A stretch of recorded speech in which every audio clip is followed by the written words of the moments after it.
Right now, there is money sitting in your account.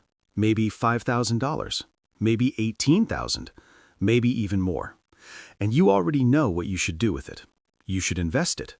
You've known that for months, maybe even years, but you haven't done it. And here's the uncomfortable truth no one tells you. You're not stuck. You're losing money every single day. Not because you're lazy, not because you don't care, but because you can't decide. Welcome to Vance Finance. No hype, no get-rich-quick nonsense, just real, honest stories about how money decisions actually play out in real life.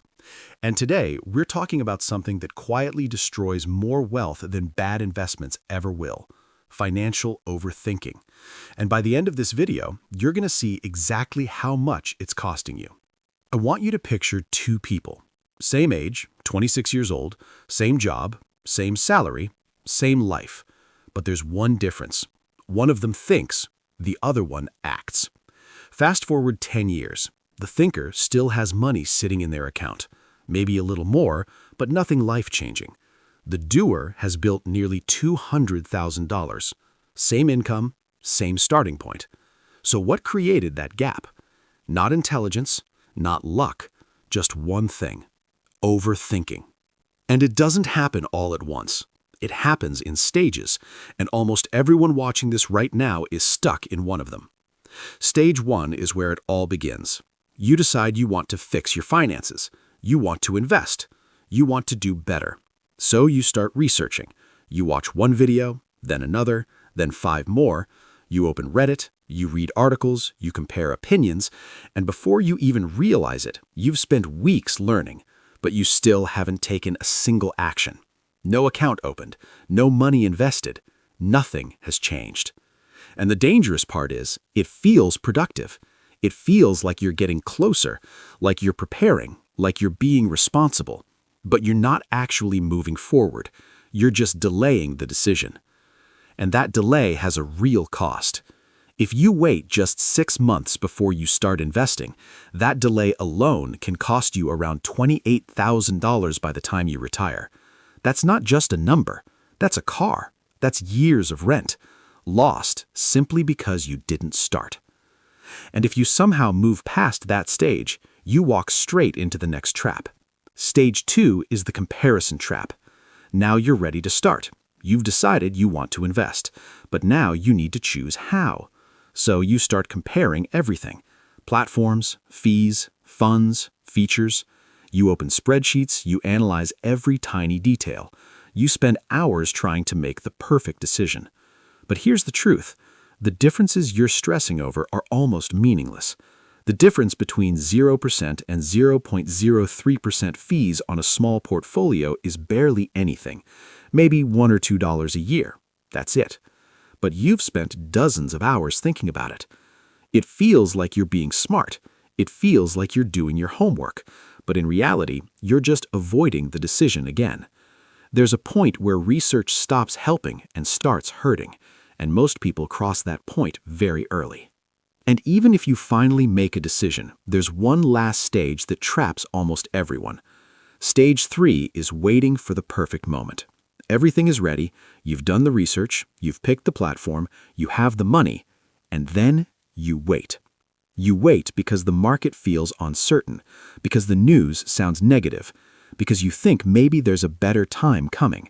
You tell yourself you'll start next month, or after things feel more stable, or after you're more sure. But that moment never comes. And the data is clear. People who try to time the market almost always underperform people who simply invest consistently, not because they're less intelligent, but because they wait. On a large portfolio, that difference can cost thousands of dollars every single year. The truth is, you're not waiting for the right time. You're waiting to feel certain. And in money, certainty doesn't exist. Only decisions do. And these are just the first 3 stages, but there's one more stage where people lose years of their life without even realizing it.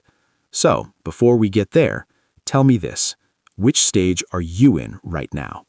There's one final stage of financial overthinking, and this is the one that costs people the most. Not just money, but years of their life. This is the stage where you're no longer researching. You're no longer comparing. You're not even waiting for the perfect moment anymore.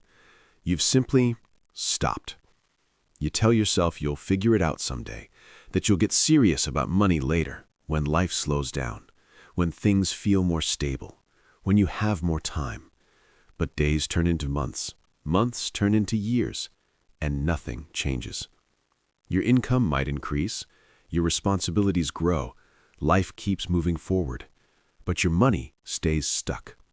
Not because you didn't have opportunities, not because you weren't capable, but because at some point you got comfortable doing nothing.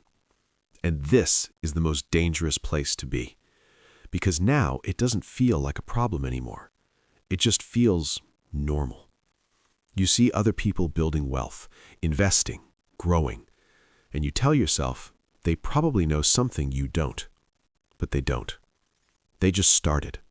Even when they weren't ready, even when they were unsure, even when they felt the same fear you feel right now. The difference isn't knowledge, it's action. And here's what most people don't realize. The earlier you start, the less you actually have to do, because time does the heavy lifting. But when you delay for years, you're not just losing money, you're losing the one thing you can never get back: time. And the longer you wait, the harder it becomes to start. Not because it's complicated, but because the mental weight keeps growing. The pressure increases. The regret builds, until starting feels overwhelming. So you avoid it again, and the cycle continues. But here's the truth. You don't need more research. You don't need the perfect plan. You don't need certainty. You just need a starting point. Something simple, something small, something real. Because the moment you take action, even a small one, you break the cycle, and everything starts to change. Not instantly, but permanently. So if you've been stuck, if you've been waiting, if you've been overthinking every step, let this be the moment you stop. Not tomorrow, not next month, now. Because the cost of waiting is real, and you've already paid enough. So tell me, are you going to keep thinking, or are you finally going to move?